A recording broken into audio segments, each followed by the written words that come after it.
Welcome. Thank you for coming. My name is Jason Crawford. I'm an entrepreneur, a software developer, and the creator of the website Free Objectivist Books for Students. And my talk today is Disrupt the Culture: How Technology is Changing Society and Why It's a Big Opportunity for the Objectivist Movement. For decades, objectivists have been fighting to make our voices heard. In the culture wars, we are challenging the philosophic tradition of 2,500 years. And we were outnumbered by 1,000,000 to 1. Like the Spartans at Thermopylae, our battle seems hopeless by the numbers alone. But battles are not won by numbers alone. On January 22nd, 1879, at the Battle of Rorke's Drift in the Anglo-Zulu War, 150 British troops held off an attack from over 3,000 Zulu warriors. They too were outnumbered, but they won because they had a force multiplier. In fact, they had several. They had training, they had discipline, they had technology. The objectivist movement needs a force multiplier. We need training, we need discipline. But I'm here to talk about technology, especially the internet and how it's changing the world. If objectivism wins, future historians will say that it was possible only because of the internet. Our goal is fundamentally one of communication. And the internet is the greatest tool of mass communication ever invented. Now, I'm not talking about this.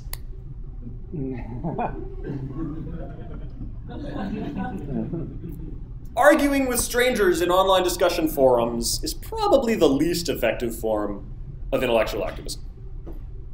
And I'm not talking about slacktivism. You know, when you change your Facebook profile picture to raise awareness of such and such, you know. Now, you can do that, you know, no problem. But that's not what I'm talking about tonight. In fact, I'm not just talking about the direct advocacy of philosophic ideas at all. Because one of the best ways to advance objectivism is to do great work on an objectivist foundation. Especially in intellectual and cultural areas. Art and literature, journalism and publishing, education, even science. When objectivists become leaders in those fields, then we're really starting to change the world. So a lot of what I'm going to be talking about tonight are opportunities for creative work. And this can be personal hobbies, side projects, or even entire careers. My goal in this talk is to inspire and motivate new projects. Everything from the smallest experiments to the most ambitious career goals. So as you listen, pay attention to what motivates you and what excites you. Because I'm going to be telling you why there is nothing stopping you from doing it. Now, I started thinking about this topic because of a project of my own, a website I created called Free Objectivist Books. Now, on this site, any student can sign up to read a book. They say what book they want to read and why. And then donors read those appeals and choose which ones to sponsor. Here's an example. This student is at Clemson. He attended the Moral Foundations of Capitalism conference. And he heard everybody referring to this book, Capitalism, the Unknown Ideal. He wanted to read it. So he comes to the site, he signs up, and he explains who he is. And then you as a donor get to browse through all sorts of appeals like this and say, that kid sounds smart, sincere, whatever you want. Or, hey, I'm an alumnus of Clemson. I'd love to help out Clemson kids. And then you send him the book. It's that simple. And then you get a direct personal response.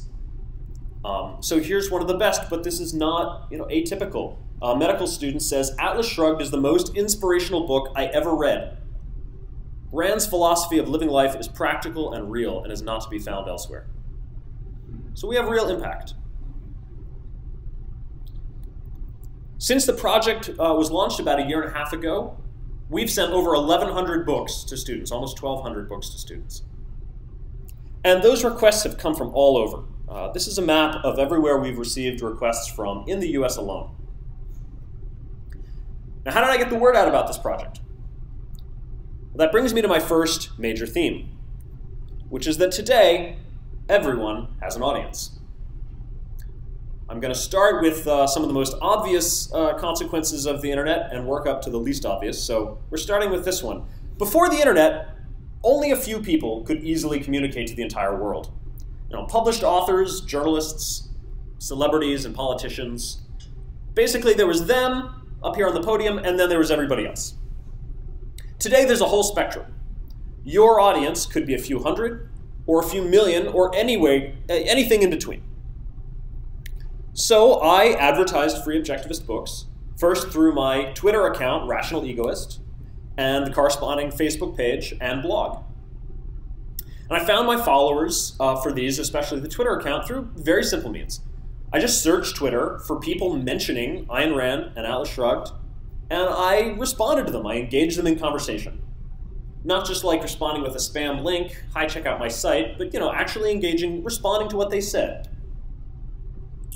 On Facebook, you can even run advertisements targeted to people who official Facebook like Ayn Rand or Atlas Shrugged. And I've done that for the Golden Gate Objectivist Club in San Francisco to find new members. So that's a very targeted form of advertising. So through things like this, you can put out a homing beacon to the entire world. And even if there are only 1,000 people scattered around the globe who care about what you have to say, you can find that audience, aggregate them, communicate to them at zero marginal cost. And when I say the whole world, I mean that. The map I showed earlier was just the US alone. This is the world map of free Objectivist books requests. We've gotten requests from 53 countries, from Australia to Zimbabwe. Now, there's some other Objectivists who are, I think, using social media in good ways to reach out online. I just want to highlight a few of them. One is Amy Peikoff with her project Ayn Rand Bot. I love this project because it's so simple. It's a Twitter account that tweets quotes from Ayn Rand. Right? Simplest concept. And you'd be surprised at how many great quotes fit in 140 characters. If you think you can't put a great quote from Ayn Rand in a tweet, you'd be surprised. Note, this account has almost 13,000 followers. So that's almost 13,000 people getting daily, or apparently like multiple times a day, getting Twitter quotes, Ayn Rand quotes in your Twitter feed.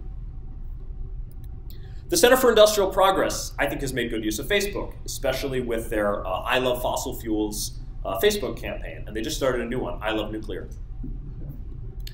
And they've made good use of the popular meme format to sort of get the word out, draw attention to their cause. But my favorite social network for intellectual activism is not Facebook or Twitter. It's a site called Quora. Quora is a question and answer site where anybody can ask questions on any topic. Anyone can answer any question. And the community votes up the best answers to every question.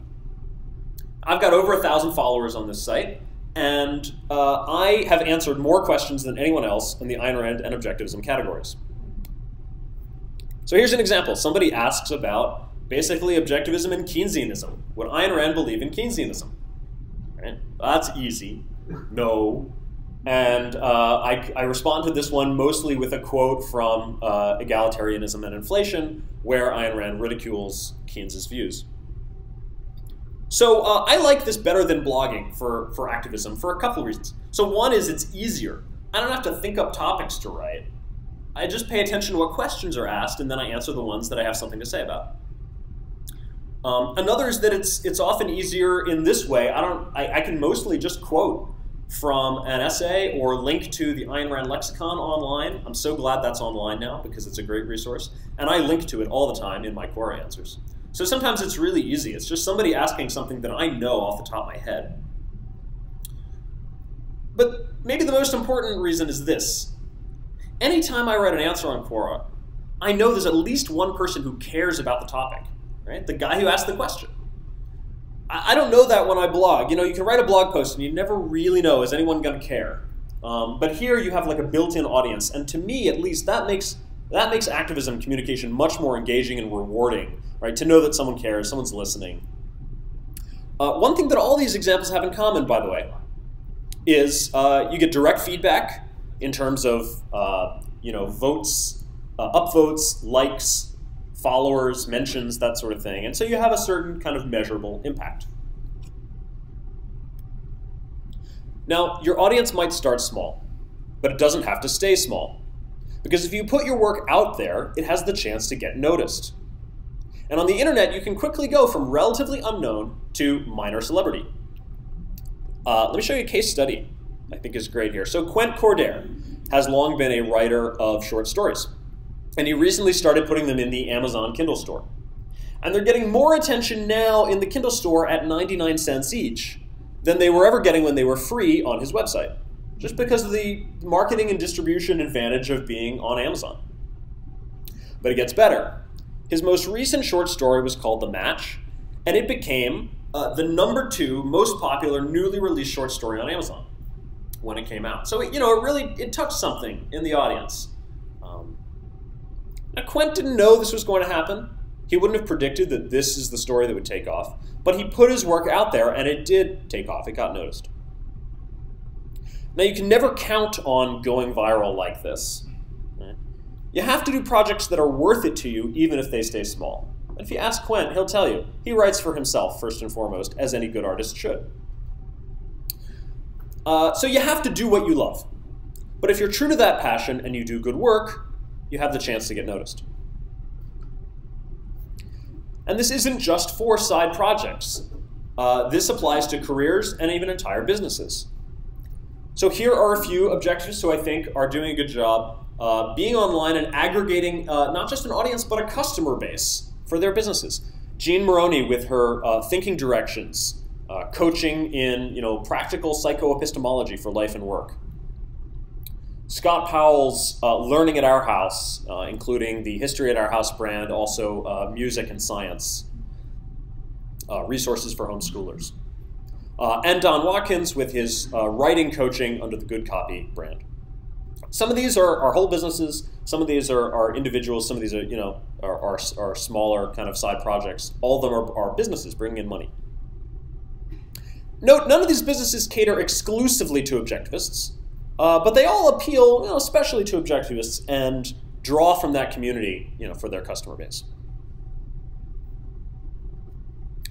But the best part of finding your audience online is that there are no gatekeepers. No one has to allocate airtime to you. No one has to carve out a budget for you. No one has to grant you tenure.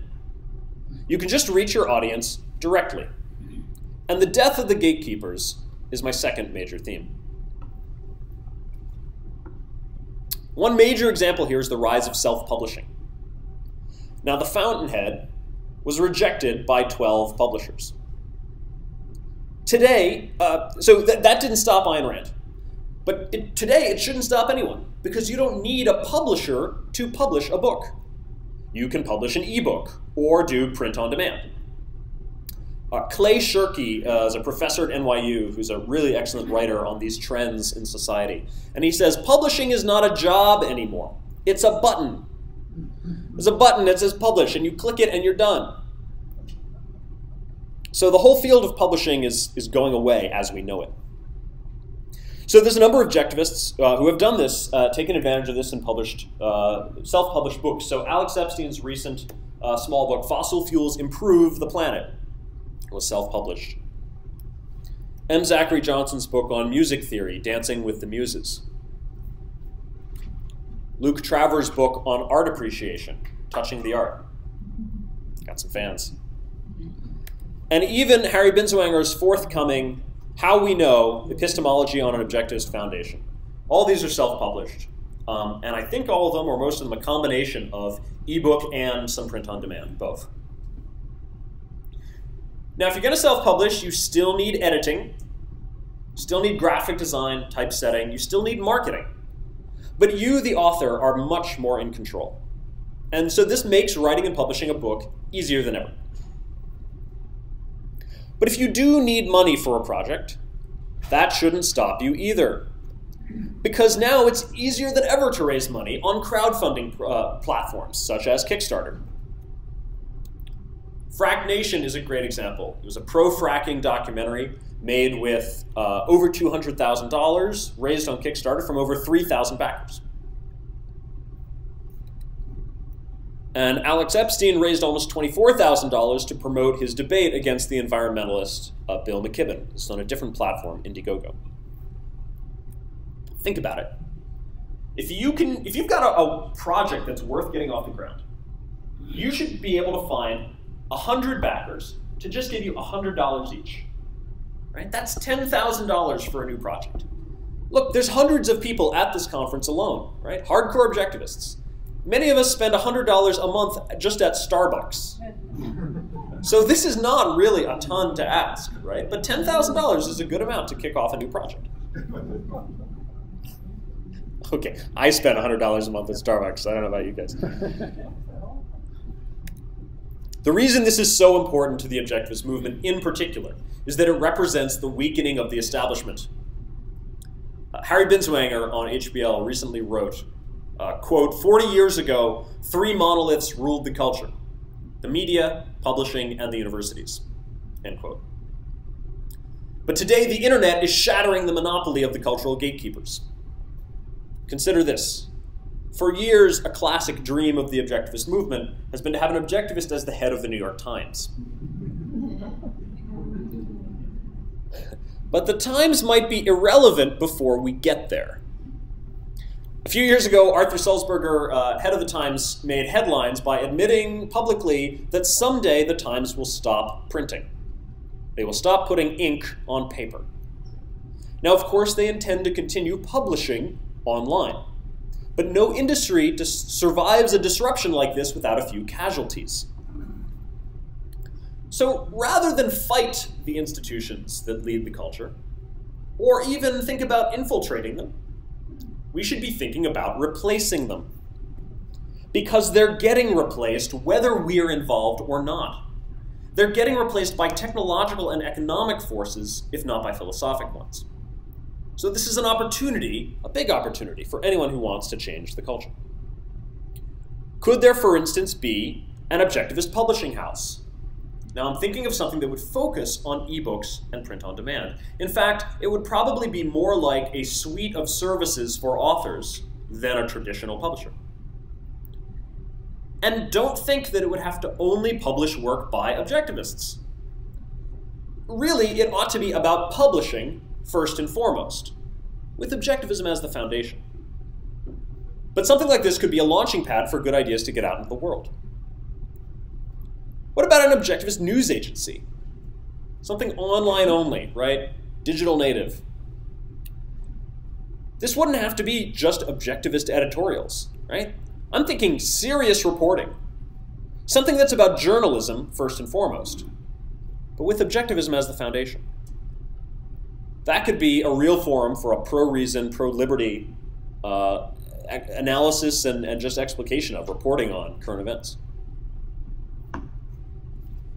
How about an online university? Now, there have been multiple attempts at objectivist universities in the past, right? None of them have really taken off.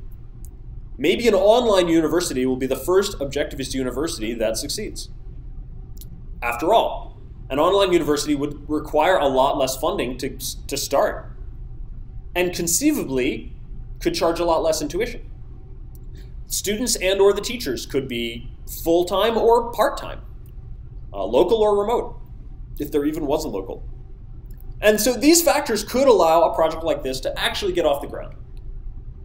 Again, it wouldn't have to be all objectivist teachers, right? It should be a university first and foremost, with objectivism as the foundation.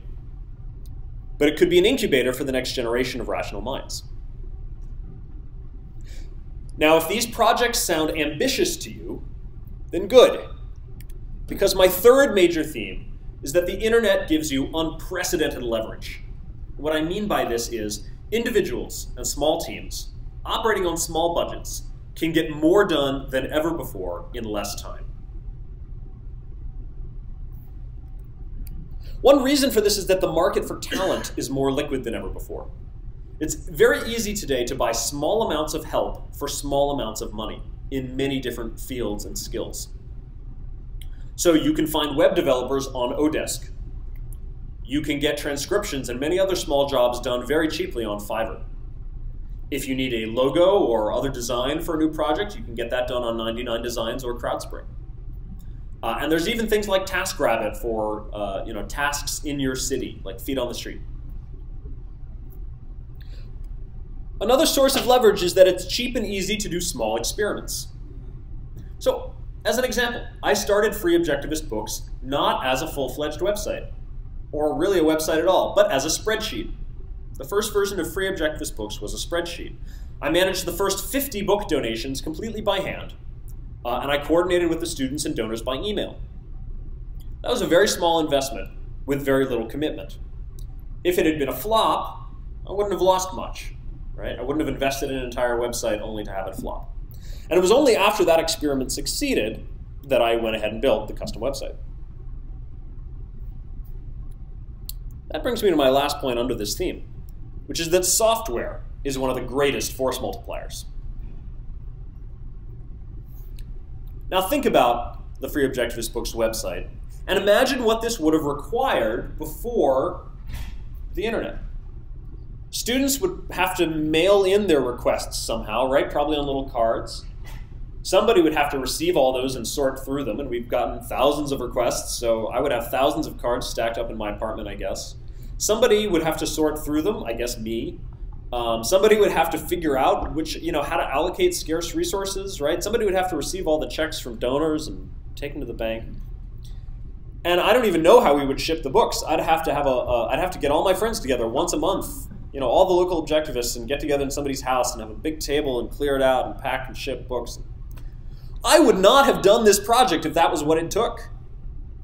And I certainly wouldn't have done it if it was an ongoing commitment to do that every month, right? The reason this project has succeeded is because all of that is automated through software. The students sign up online. Donors get to browse and choose which students they want to support. All the shipping is done online, or individual donors do it. So it's like we took all that work, we automated most of it away with software, and the rest of it that remains is kind of split up into these tiny, tiny chunks that hundreds of people can do, and there are hundreds of donors on the site. Hundreds of people can do in 20, 30 minutes at a time, whenever you want, anytime, day or night, and with no ongoing commitment. Really, the best part about the site is that it runs itself. Because I'm getting up here and I'm telling you about all these ambitious projects, but I have a career. I'm a busy guy, and sometimes I've got to focus on my career and nothing else for weeks, months at a time, and I don't have time for side projects. So I built this to run itself.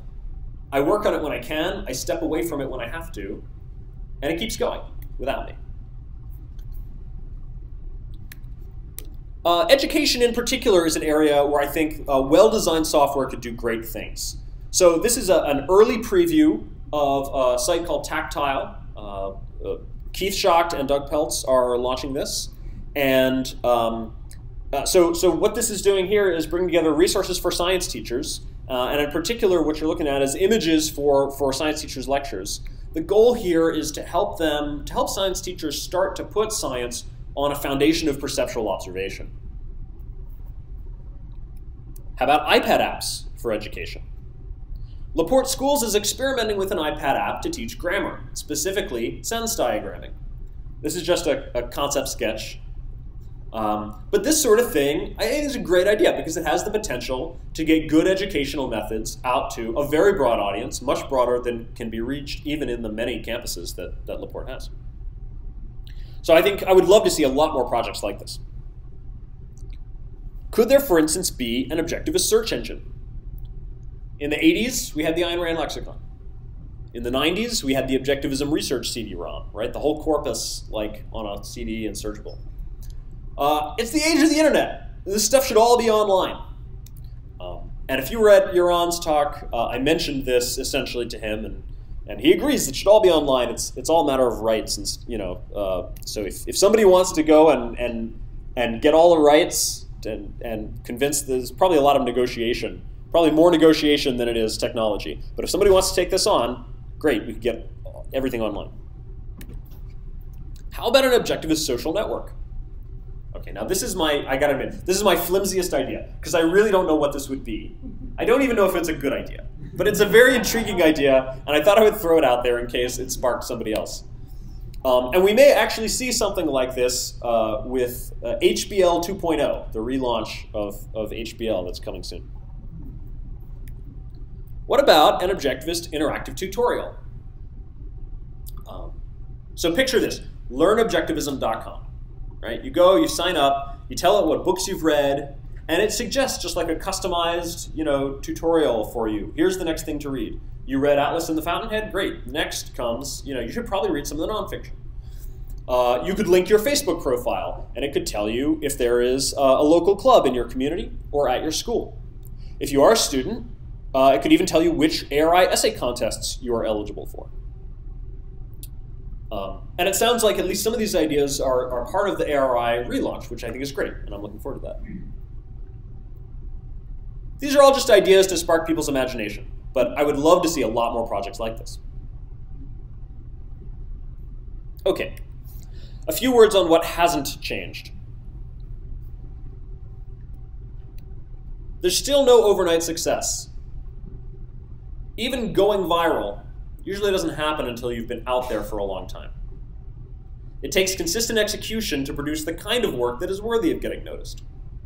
And then even more work to fan the flames once something starts to take off. Speaking of which, you still need marketing. This is actually more true now than ever before, now that everyone is clamoring for attention. You need to try harder than ever to cut through the noise. The difference today is that marketing doesn't necessarily take a lot of money. Some of the best marketing approaches are actually free. They just take a lot of time and effort. So the currency of marketing today is persistence and passion. And you still need to get out of the house. Just because we're on the internet doesn't mean we get to sit at home in our pajamas. So some examples. M. Zachary Johnson is writing a musical opera about the Boston Tea Party. And he mentioned to me that one of the most effective ways to promote this has been to go to meetup.com, find groups who might be interested in this project, and then go to their meetups in person and sell them on the project face-to-face. Luke Travers also mentioned to me that one of the most effective ways to promote his book has been to go on tour and to bring printed copies of the book with him, and that's why he did print on demand in addition to an ebook. So online doesn't preclude offline. Okay, let me close with some lessons for objectivists. Build your audience. It can take a long time. But I was able to promote free objectivist books in part because I had built an audience for rationalegoist.com, my blog, and the Twitter account. Quint Cordaire was able to promote his stories in part because he had built an audience for his Quint Cordaire Fine Art Gallery. So build your audience now so that you'll have it when you need it. Do what you love and put it out there. Don't let anything stop you from publishing your work or launching an idea. It's the only way to get discovered. Show, don't tell. With the death of the cultural gatekeepers, it's become easier to create the culture ourselves than to try to influence others to create it the way we think it ought to be created. So instead of just telling the world how the world ought to be, I think it's time we show them. And in a world where everyone has the tools of creation and distribution, doing great work is the most powerful source of influence anyway. Run lots of experiments. They're cheap and easy. Almost any project you have an idea for can be trialed in some small way for very little time, money, or commitment. And a demo or prototype is a great way to rally supporters to your cause. In general, think individuals and projects instead of institutions, foundations, big programs, big budgets. Not everything requires a big organization or big budget to get done. And finally, for the software developers in the audience, I'm exhorting you to write code.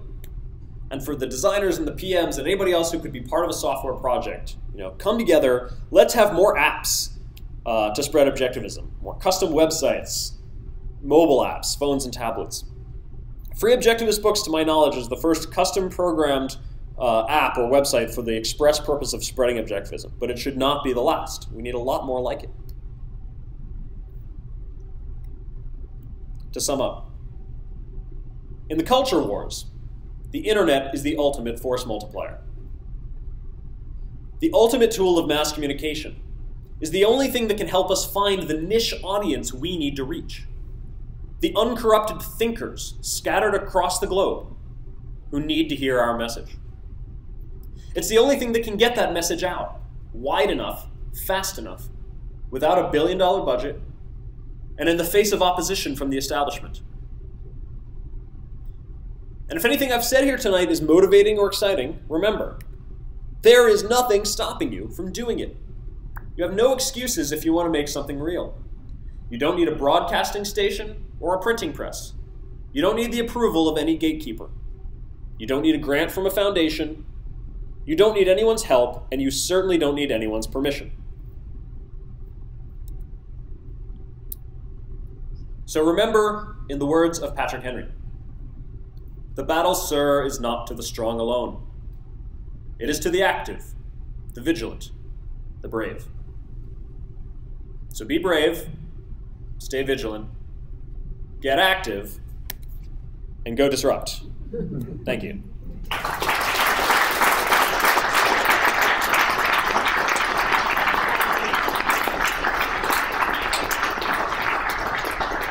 Okay, before I take questions, a word from our sponsor. Free Objectivist Books needs your help. And it's easier than ever to get books to students because we have a new option. So if you heard me talk about this a year ago, the only way to get books to students was to basically send them yourself. If you had the book, you could drop it in the mail. If you wanted to buy it online and punch in the student's address into Amazon.com or something, or buy a used book, you could do that. But you had to take care of shipping. So today we have a third option. We have now a team of volunteers, and they're awesome. Any of you listening to this, thank you very much. We have a team of volunteers who will basically take care of the logistics for you, and you just need to pay to cover the book and the shipping. We tell you exactly how much, and it's just like a service that we're providing to get these books that you committed to donate and to actually fulfill those donations. So easier than ever to do this. But if you want to help even more, I want to tell you all about a project. So I mentioned we have sent over 1,000 books to students, actually almost 1,200. To take this to the next level means getting to 10,000 books. And so I call this project Free Objectivist Books 10,000. But to do this, we're going to need to automate our distribution pipeline. And what I mean is, not going to have people going online and buying the books and kind of doing all that by hand. Software is the ultimate force multiplier, so we've got to automate this through software. What this means is getting the books into a warehouse and integrating with their fulfillment APIs so that when a student when a student requests a book and a donor wants to fulfill that, that just goes right off to the warehouse and it gets automatically picked, packed, shipped out the door, just like on Amazon. I can't do this alone. I need your help.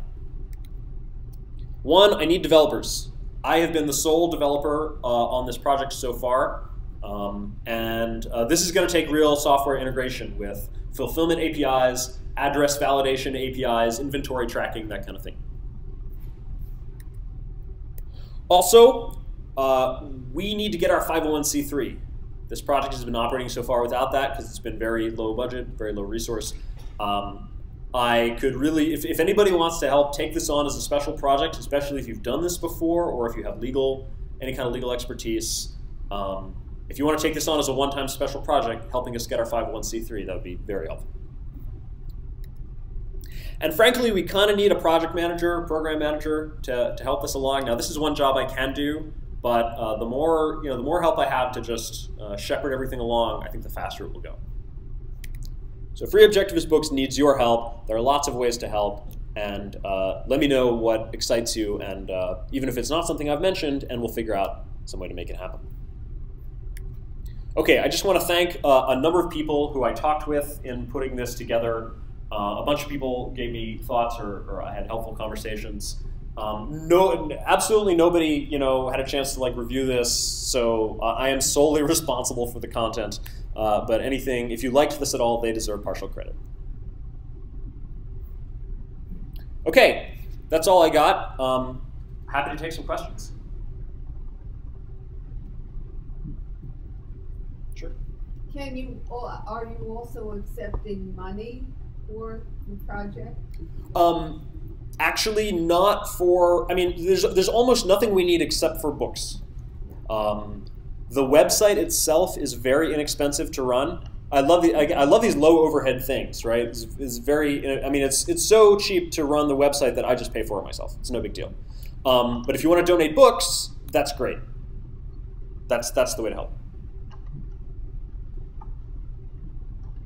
Why not use Amazon for your distribution? So the way it works today, the volunteers are buying the books on Amazon, and many of the donors who take care of it themselves buy the books on Amazon. So that's how we do it. For free Objectivist books 10,000, Amazon would probably be the way to do it. They have fulfillment services. You can put your stuff in Amazon's warehouse and use their infrastructure. So yes, we do and we will. Does that answer the question? Is that what you were thinking? Yeah. Yeah. Absolutely. Absolutely. Sure. Yeah. Do you do ebooks? Do we do ebooks? Thank you. Do we do ebooks? We don't have official support for ebooks. However, if you choose to donate to a student, you can message them and ask if they can take an ebook. And if they say yes, and you send them an ebook, great. That counts as fulfilling the donation. Thought I saw a hand back here. Yes. So when you're talking about having different kinds of Objectivist institutions, yeah, like an Objectivist University and an Objectivist News Agency, yeah, I was just wondering if you could elaborate on that a little bit, because I definitely agree that it'd be great to have Objectivism, be introduced more in education and so on. But can you elaborate more on what you mean by having an Objectivist foundation as opposed to going to a news agency or the entire university? Yeah, sure. So let me make one thing clear. Those projects and a few others like them that I mentioned, those are not side projects. Those are entire careers, entrepreneurial ventures. Those are not things to take on lightly, and they're also not things to take on because you want to save the world, right? Those are things that I wanted to put out there as new opportunities in case someone is inspired to actually take this on as a career. But it's got to be, you have to be motivated to do it as a career. Schools, for example, there are a number of schools started by Objectivists, and I think that's a great part of saving the world. But those people didn't do it to save the world, right? Not first and foremost, certainly. And you can't succeed at something you can't give your whole life to a project like that. So, as you see, what would it really mean? I don't know everything that it would mean. But, what does it mean to have a news agency? So suppose there were some Objectivists who were also really great reporters, and they got together and they said, we're going to have a news agency. What would it mean? It would mean going out and doing the job of journalism, reporting on the news, on the facts, but coming at it from the perspective that we have of what's important to report on, right? Of what angle to take. Many reporters today are always looking for the angle on how corporations are to blame for the evils of the world, and are looking for maybe they're looking for a multiculturalist angle about how different cultures around the world are actually all equally good except for America, which is evil, right? There's all sorts of ways in which there are implicit biases in reporting, and I think reporting could be better if it had good biases, right? Or if it had a foundation of at least true philosophic ideas. Does that answer the question? Yeah. Okay, great. Anybody else?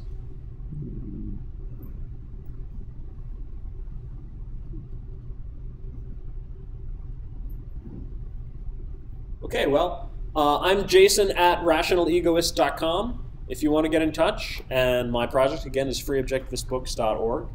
And look forward to talking more with some of you about these ideas. I would love to hear your thoughts. Thank you.